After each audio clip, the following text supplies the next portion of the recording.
tous. Alors cette vidéo est destinée à l'ensemble des élèves de seconde Bac Pro gestion, administration, transport et logistique de l'établissement d'Atouona. Comme vous le savez, la période de confinement est prolongée jusqu'au 15 avril et à ce titre, nous devons poursuivre l'enseignement à distance. Donc cette vidéo est là pour vous expliquer les modalités et les différents éléments attendus de la part des enseignants et de la part des élèves lors de la mise en œuvre de cet enseignement à distance.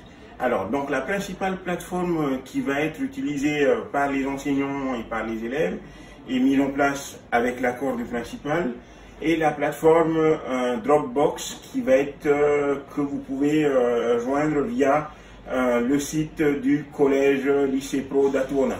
Donc je vous présente la page d'accueil du collège d'Atouona. Donc à partir de cette page d'accueil, vous avez accès directement à l'onglet continuité pédagogique, espace continuité pédagogique. Donc vous cliquez dessus. Sur l'espace continuité pédagogique, donc le petit mot du proviseur pour vous expliquer, à l'ensemble de la communauté éducative les modalités et les moyens mis en œuvre par notre établissement. Ensuite, vous allez cliquer directement sur accéder à l'espace continuité pédagogique. Donc, vous avez accès directement à la base de données qui va être à disposition de chaque niveau. Donc, vous voyez bien qu'il y a le niveau, la partie collège et la partie lycée pro. Donc, pour nous, les élèves de seconde, donc vous n'avez plus qu'à cliquer sur l'onglet seconde 1 BPR3.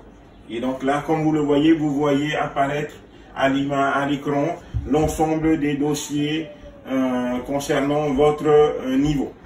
Donc, à savoir que pour ma partie, j'ai trois choses à vous présenter. Donc, je vais commencer tout d'abord par la partie vie scolaire et la partie prof principal que je dois mener avec vous. Donc, vous avez dans l'onglet document professeur principal pour la classe, je vous ai mis 4 documents. Alors, le premier document que je vous projette à l'écran, j'espère qu'il sera lisible, oui. Alors, donc vous avez l'emploi du temps pour la semaine 1 de l'école à distance, donc la semaine du 6 au 12 avril. Donc on a comme un accord avec l'ensemble de l'équipe pédagogique validé entre 3 heures et 4 heures d'enseignement par jour. Donc vous allez travailler de 8 heures à 11 heures. Donc pour cette première semaine, on a essayé de voir un système assez allégé pour essayer de comprendre et de voir est-ce que vous allez pouvoir assimiler tout ça et pouvoir mettre en œuvre rapidement tout ça. Donc voilà, première proposition d'emploi du temps. Donc demain, lundi 6 avril, vous commencez par 1 heure des cours droits, pardon, de 8 heures à 9 heures. Ensuite, à l'issue de cette première matière, vous faites une pause. Ensuite, vous enchaînez sur une demi-heure d'espagnol et une demi-heure d'histoire géo. Et il est conseillé dans chaque journée de pratiquer 30 minutes d'activité sportive. Donc, pour chaque ressource, vous devez vous référer sur la Dropbox via le chemin que je viens de vous montrer pour pouvoir télécharger votre ressource. Donc ça, c'est le premier document que vous avez dans la partie document dédié au professeur principal. Ensuite, j'ai un deuxième document qui est une diffusion, donc vous le verrez mieux en le téléchargeant, mais c'est la grille des programmes éducatifs en économie droit que propose le groupe France Télévisions. Donc attention, il faut que vous adaptez les horaires. Les horaires proposés là sont les horaires de la métropole. Donc à vous de retransférer. Mais parfois vous avez des pages qui sont en replay. Donc vous pouvez revoir l'émission ou revoir le documentaire proposé. Donc voilà en ce qui concerne les ressources télévisées. Okay. Donc maintenant, je reviens en arrière. Je vous ai mis également pour vos familles, pour vous, donc si vos parents, vous pouvez montrer à vos parents la note publiée par la DG2E. Donc c'est le point de situation numéro 3 qui met en avant les éléments à mettre en œuvre pour cette continuité pédagogique. Donc je vous laisse parcourir rapidement. Et ce qui est intéressant pour vos parents, c'est vers la fin du document. Ici, vous avez je suis parent d'un élève au collège, mais pour vous, ça sera je suis parent d'un élève en lycée. Donc voilà. Donc c'est cette annexe, l'annexe 3, okay, qui se rapproche le plus de votre situation. Donc voilà. Et enfin, je vous ai mis, comme on le rappelle à chaque fois, les mesures barrières pour protéger les personnes contre le coronavirus. Okay. Donc voilà, en ce qui concerne les documents liés à mon activité de professeur principal. Maintenant, je vais vous présenter les cours que vous aurez à faire en éco-droit, puisque ça sera le premier cours que vous aurez à faire lundi matin. Donc, éco-droit, je reviens sur votre classe. Donc, éco-gestion. Donc, vous voyez éco-gestion. Alors, normalement, des éco-gestion, Monsieur Rosy.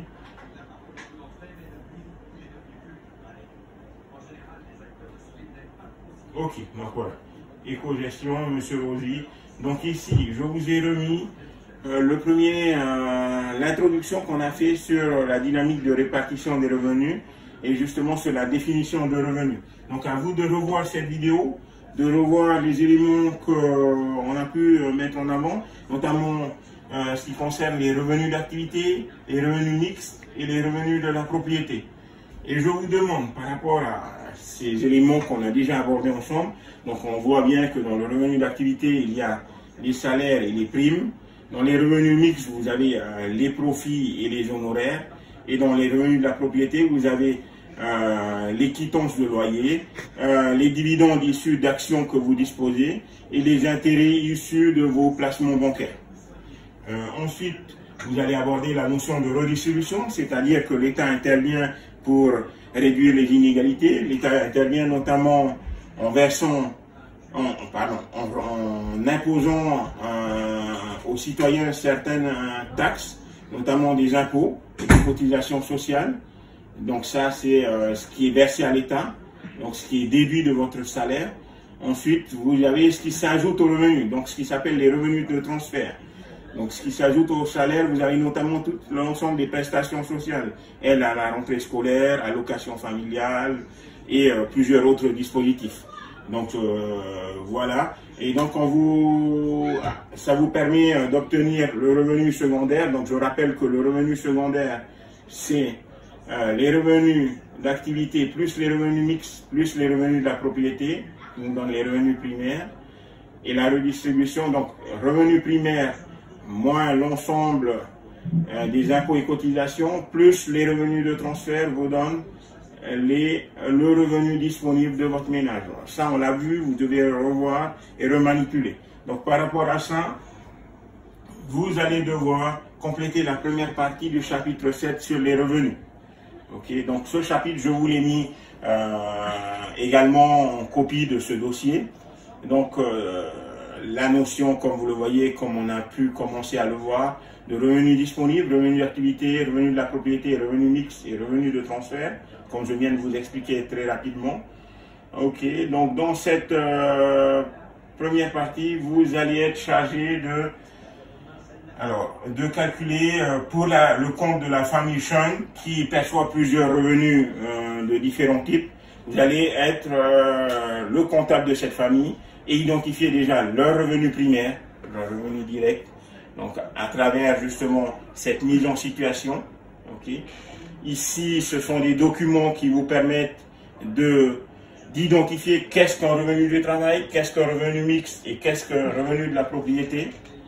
Et grâce à l'ensemble de ces documents et la mise en situation, vous serez capable de compléter ce tableau. Donc, les différents revenus de la famille Sean. Ensuite, à vous de les ventiler suivant que ce soit un revenu primaire, de travail, de mix ou de la propriété. Et de me calculer le montant mensuel. Attention, les élèves. Vous voyez qu'ici, l'ensemble des revenus présentés peuvent varier. Ça peut être des menus annuels, comme des menus mensuels, comme des revenus journaliers. Donc, à vous de faire la différence et de pouvoir ramener à la même unité. Donc voilà ce que je vous demande pour cette première semaine. Uniquement de me compléter ce tableau sur les différents revenus et leur nature. Et pour ceux qui veulent poursuivre, qui ont encore un peu de temps pendant ces 1 heure qui vous sont consacrées, vous pouvez commencer à entamer la partie 1.2, les revenus de transfert.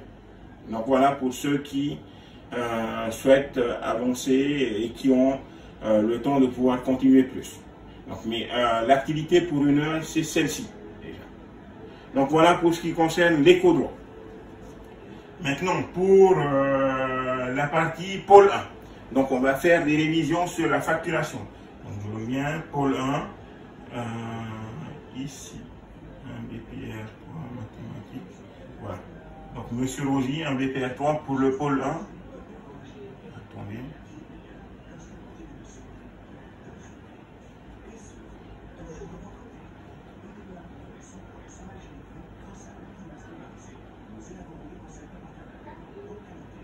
Voilà. Donc, c'est éco-gestion, il faut que je le nomme. Monsieur Merad a mis son prénom par inadvertance ici, mais ce n'est pas un problème. Donc, révision sur la facturation, vous aurez ça. Ok. Donc, je le vois, on a déjà fait cet exercice, donc ce sont des révisions. Vous avez 4 documents. Ok. Donc, le document de révision ici, séance 1, sur les formules de facturation. Donc, ça, c'est pour vous remettre dans le bain. Donc, on retrouve la même situation.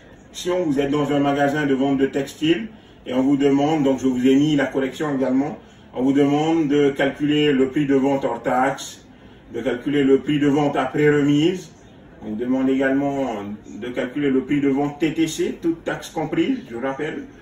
Et vous avez toutes les formules vous permettant justement de réaliser l'activité de révision. Donc l'activité de révision, c'est la séance numéro 2. Donc voilà, pour l'activité de révision, donc vous devez réaliser la facturation d'un client marquise. Donc vous travaillez en tant que vendeur au sein d'une société de vente de produits alimentaires située sur la commune de Haroué.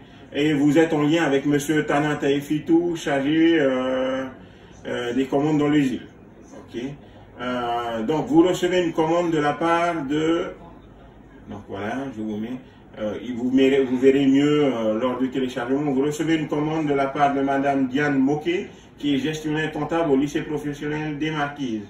Donc elle vous transmet sa commande. Sa commande, c'est celle-ci, c'est la pièce jointe qui va avec. Donc la pièce jointe, c'est la commande numéro 2 2019. Et qu'est-ce qu'on a? On retrouve les éléments suivants. Donc Madame Diane, pour le compte de la cantine scolaire, commande les articles suivants. Donc vous avez des quantités et les désignations. Et elle vous demande à partir de ce bon de commande de lui réaliser la facture dédiée justement à ce bon de commande. Et ensuite, quand vous aurez réalisé la facture, vous devez me rédiger le mail de retour en direction de Madame la gestionnaire. Donc pour réaliser la facture, je vous ai mis également en copie, voilà, la facture jointe. Attendez, j'essaye de... J'essaye de réduire l'écran, la taille. Faisons ça.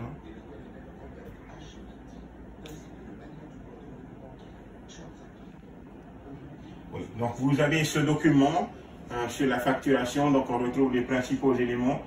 Donc à partir du bon de commande, donc, et donc cette facture vierge, vous avez également le catalogue que je vous mettrai, donc le catalogue que je n'ai pas mis, que je vous mettrai, le catalogue donc qui vous permettra, donc attendez, je fais ça rapidement.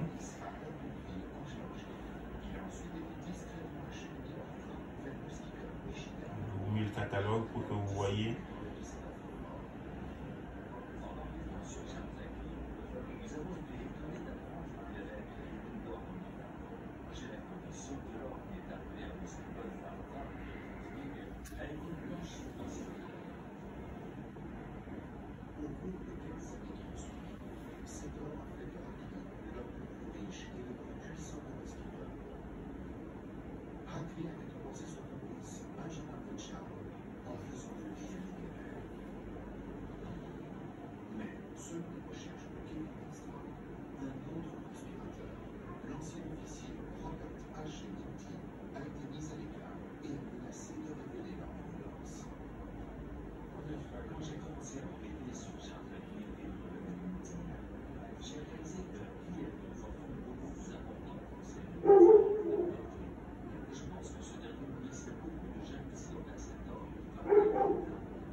Donc voilà, je viens de vous mettre le catalogue. Donc c'est ce que vous aurez lors du téléchargement. Donc le catalogue de produits surgelés, valable pour la période de janvier à avril 2020. Donc vous voyez, vous retrouvez comme d'habitude plusieurs coins, départements de vente. Là on est dans le coin de vente de viande bouchère. Donc ici vous retrouvez le montant hors taxe de l'article et la référence vous permettant de compléter cet onglet. Okay. Donc à partir de ce catalogue, du bon de commande et de la facture, donc le catalogue, le bon de commande, voilà. Donc à partir du bon de commande, du catalogue et de la facture à compléter, vous devez pouvoir réussir à me faire cette séance de révision, séance numéro 2 sur la facturation. Donc voilà les élèves que j'avais à vous proposer pour que vous soyez plus éclairés sur cette semaine. Je vous demande de rester calme, de rester confiné chez vous. Dès que vous rencontrez un souci, vous pouvez m'envoyer un mail, m'envoyer un SMS. Tout moyen de communication est bon. Je vous répondrai le plus rapidement possible. Vous pouvez également contacter le lycée et les autres enseignants. Donc à savoir que les autres enseignants utiliseront également la Dropbox.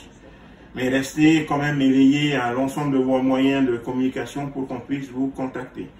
Je vous souhaite une bonne rentrée à la maison et dans l'espoir que vous mettrez toute votre motivation et tout votre dynamisme dans la réussite de vos activités à la maison.